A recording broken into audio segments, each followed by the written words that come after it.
Hello, 'tis I, Fat Cow. Today's going to be a bit random because I've got lots of things zapping about in my brain that will continue to do that if I don't get them out.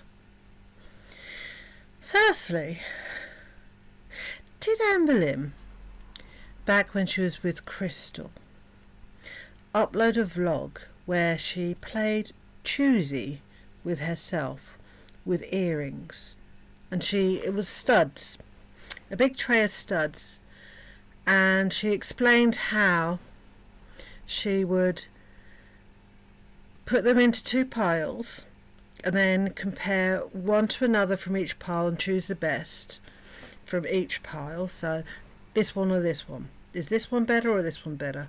This one's better, put it to one side.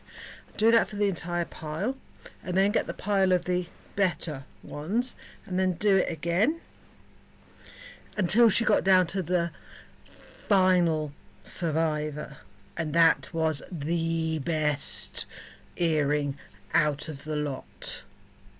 I'm sure I saw it on the ankle when he was doing a retro react during the Crystal era. So she's been doing choosy for a long time, probably since early childhood, in fact. Now, I'm not exactly sure what this is an indicator of. I'm still trying to process the whole Beck's last vlog video thing. It suggests something, is all I can say, and I'm loath to talk about it until I'm sure. Again, it's not an excuse for anything, it's a possible explanation. I think you guys can guess where I'm going with this. One thing that has struck me very much so this week in particular is what a monumental mistake opening a YouTube channel was for both Foodie Beauty and Anne Boleyn Reid. If there ever was going to be poster children for why social media is not good for the psychology of people, it's those two. They were never going to be particularly successful at life. In a lot of ways, they never stood a chance due to their upbringing, their environment they were brought up in, what they were exposed to, but also because of their pathologies, their psychology, their disorders, let's say. They were never going to succeed at life. But I would argue that when they opened and started their YouTube channels, they expedited the chaos. They expedited their decline. They may have lasted or had a normal-ish life for a bit longer had they not started a YouTube channel. In Foodie's case, the downfall began, in some respects, the day she found out that the most profitable thing she could do on YouTube was eat. With Amber, it's just the incessant need to show her relationships. I strongly believe that Amber and Crystal would have lasted longer had it not been for YouTube. I also believe that Foodie and BB would have lasted longer if it wasn't for YouTube. I don't believe they'd still be with them now, but I think it would have lasted a bit longer. And the fact of the matter is, both of them are so desperate for validation and attention that YouTube has just fed their need. And they've gotten to the point where they have a symbiotic relationship with YouTube. They need YouTube. Without YouTube, they are literally lost. They don't know how to exist without it. And it's not just because they get money from it. Yeah, the money's nice, and they are both obviously struggling for money. I mean, it's palatable. It's pitiful to see the desperation. But YouTube has become their sounding board, their echo chambers. They don't get the validation and attention in actual physical person in real life. And they feed off it. They need it. Whether the attention is positive or negative now, without the attention they get from online medias, they pretty much cease to exist in their own minds. See, here's the thing. It's a vicious, vicious cycle. They don't get the attention they so desperately need in real life, so they get it from YouTube and other social medias. But because they're so busy getting the attention of social media, they don't get it from anybody in real life. So it's cause and effect, it's a cycle. They don't get the attention from one place, so they get it from the other, but because they're getting it from the other, they'll never get it from real life. They're stuck. They are literally both stuck. They're addicted to this validation. And had they, neither of them, gotten onto YouTube in the first place, this issue, this need for validation to this extent that they can't function without it, has, as I said, expedited. That didn't sound right, but anyway, their demise. There would have been a good 10, 20 more years they would have had functioning not on a normal level, but on a certainly less damaging level.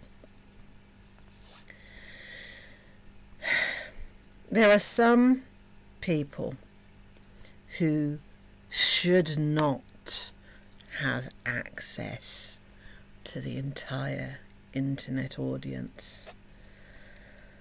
Andy, what's his name? That guy who is trying to get the entire world to cooperate with his diaper fetish and his need to be his role playing, let's say, his adult baby fantasy, where he's pretending he has autism and various other things. I mean, he is schizoaffected, but he's been repeatedly tested for autism and doesn't have it. But basically, he wants to be babied. He wants people to change him and things. And without an internet audience, I suspect he wouldn't be in quite the position he finds himself in.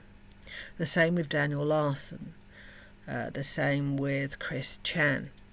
All of these people are deplorable, but the last thing they needed was an internet audience. It's made every one of their lives.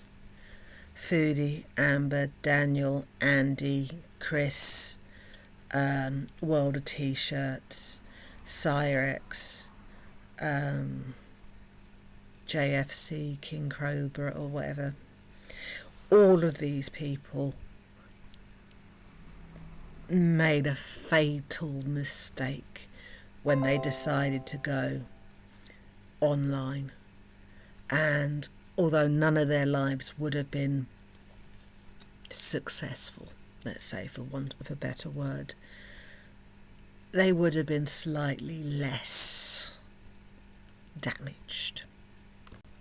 One more thing before I go, with reference to the area that Foodie finds herself living in and its lack of affluence, for want of a better word. Now, as you all know, I lived in the Middle East for quite some time, and while the area that Foodie lives in is not the poorest areas you can live in Middle Eastern countries, it is pretty low down. There is a large Indian presence in the area that Foodie lives in. And I'm just reporting what I have seen, what I've been told, and my personal experience here, living in the Middle East. And that is, as a general rule, people from Indian countries are not viewed very well by people of Middle Eastern descent. What I'm trying to say is, in the hierarchy of people that are looked down upon, Indian people are about as low as you can get. They are seen as a tolerable workforce, let's say, and will do jobs that the majority of people would consider beneath them. And the fact that Salah and Foodie live in the same building complex as these other people is really, really, really unusual.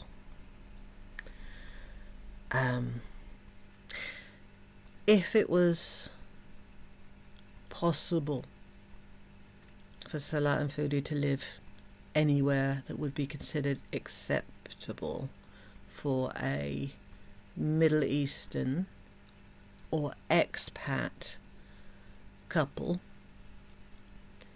it would not be there. It would not be there.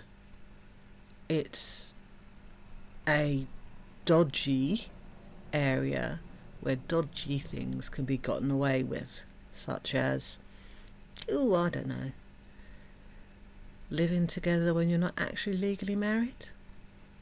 You know, that kind of thing. Editing me here. What I'm strongly implying is the area that Foodie and Salah find themselves in is probably one that is mostly ignored by police and authorities, because as far as they're concerned, that's where the, let's say riffraff, because I'm trying to be diplomatic here, as they would see it, not me, reside. It's a unpoliced area. It's the dodgy part of town.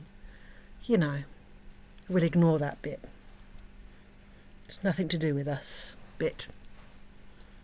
I'm trying to be diplomatic because I don't have these sentiments whatsoever, and it's very hard to express. And I know that alcohol is illegal in Kuwait, but we saw an alcohol bottle, and Foodie claims that there are no narcotics or drugs in Kuwait. Well, I just want to say, in my experience, if you've got the money, you can get it. You can definitely get it. My ex used to buy blocks, actual blocks the size of large chocolate bars of Moroccan hashish, and he would smoke daily. A lot of his friends were alcoholics. I even worked with a couple of heroin addicts. So, to say there is none at all, well, that's bullshit. I'd also like to add that the image I portray of the Middle East is only poor because I'm trying to debunk what Foodie is saying. It's not all doom and gloom. It's not all, bad. It's different, though. It is different from what people in the West are used to. You've got to bear that in mind. It's different. But it's not all bad. And the people aren't all bad. And there are lots of positive things about living in the Middle East. I just speak about the bad shit because I'm debunking claims of another person. So there's that.